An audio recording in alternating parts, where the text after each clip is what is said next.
How did Apple, a company that started in a garage, convince billions of people to buy into its world? It's a story that's less about technology and more about psychology, identity, and the creation of a modern-day religion. Because Apple doesn't just sell electronics, it sells a lifestyle. With over a billion active devices out there, it's created a level of consumer devotion that most brands can only dream of. While other companies are busy battling over gigabytes and megapixels, Apple changed the game. They started a conversation about how a product feels, who you are when you use it, and the status you project to the world. To really get how they built this empire, we have to go back to the beginning. 1976, a garage in Los Altos, California. Steve Jobs and Steve Wozniak laid the foundation, but their philosophy was totally different from everyone else in the early computer scene. While others were focused on raw power and open systems for tech hobbyists, Apple was obsessed with the user experience. Steve Jobs believed a computer should be as intuitive and beautiful as a high-end appliance. He agonized over every single detail, from the way you unbox the product to the fonts on the screen. The launch of the Macintosh in 1984 was a landmark moment. It brought the graphical user interface to the masses, swapping complex command lines for simple icons and a mouse. But Apple's journey wasn't a straight line to success. After internal power struggles, Jobs was famously forced out in 1985. For the next decade, the company lost its way, tangled in a confusing mess of products. Everything changed when Jobs returned in 1997. He immediately slashed the product line by 70%,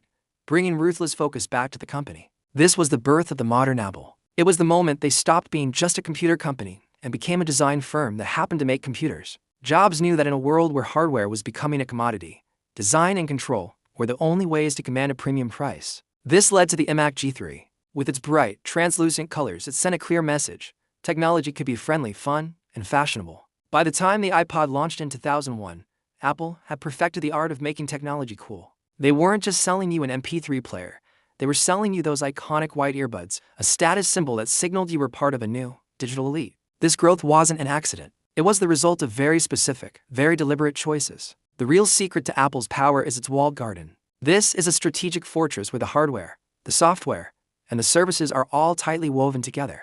Think about the PC world. Microsoft makes the software, and a dozen other companies like Dell or HP make the hardware. Apple, on the other hand, controls every single layer of the stack. This vertical integration allows for a level of polish and optimization that competitors just can't replicate. It creates a seamless, almost magical experience that becomes incredibly addictive for the user. And this system is reinforced by what we call software lock-in. Features like iMessage, iCloud, and AirDrop are designed to work flawlessly between Apple devices, but they work poorly or not at all with anything else. So, when you buy an iPhone, you're immediately nudged to buy a Mac because your photos and files will sync instantly. Then you're incentivized to get an Apple Watch because it integrates perfectly with your health data.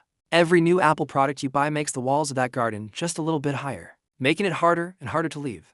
The App Store stands as the gatekeeper to this entire ecosystem.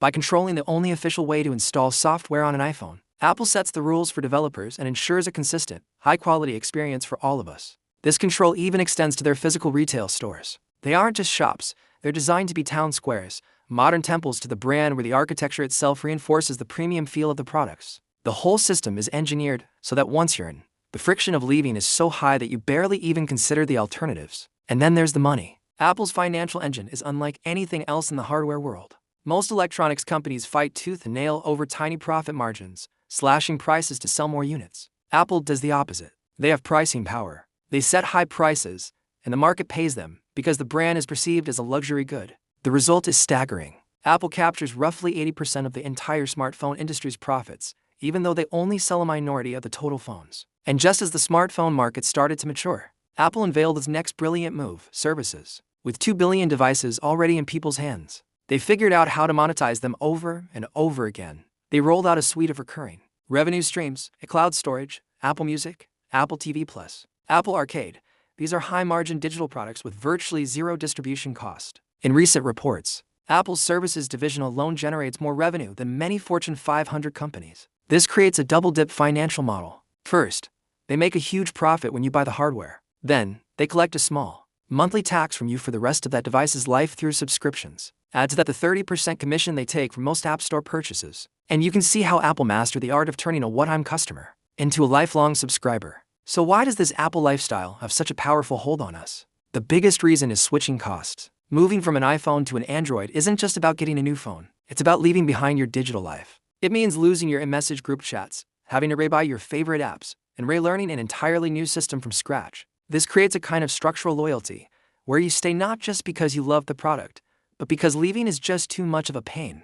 Beyond the technical hurdles, there's the immense power of brand trust. Apple has masterfully positioned itself as the great defender of user privacy. By framing privacy as a fundamental human right, they've given customers a moral reason to stick with them. When you trust a company with your most sensitive information, your location, your finances, your health data, that bond becomes incredibly strong. This trust is what allows Apple to enter brand new industries, like banking with the Apple Card or health with the Apple Watch, and find instant success. The final pillar is social signaling. Let's be honest, in many circles, owning Apple products is a ticket to social inclusion. The whole blue bubble versus green bubble drama in text messages. That's a calculated form of social pressure, especially powerful with younger generations, keeping them tied to the iPhone. Apple has successfully linked its products with creativity, intelligence, and success. To use Apple is to think different, even if you're one of 1.5 billion people doing the exact same thing. The brand has become a shortcut for quality. You don't need to pore over spec sheets. You just trust the logo. In the end, Apple's true product isn't the iPhone. It's the ecosystem. It's the lifestyle. By focusing on how their products make you feel and the identity they help you project, they've built a powerful, self-reinforcing system where buying a product is the same as buying into a culture. And that is how you build an empire. Thanks for watching. If you found this interesting, don't forget to like and subscribe for more deep dives into the brands that shape our world. See you in the next one.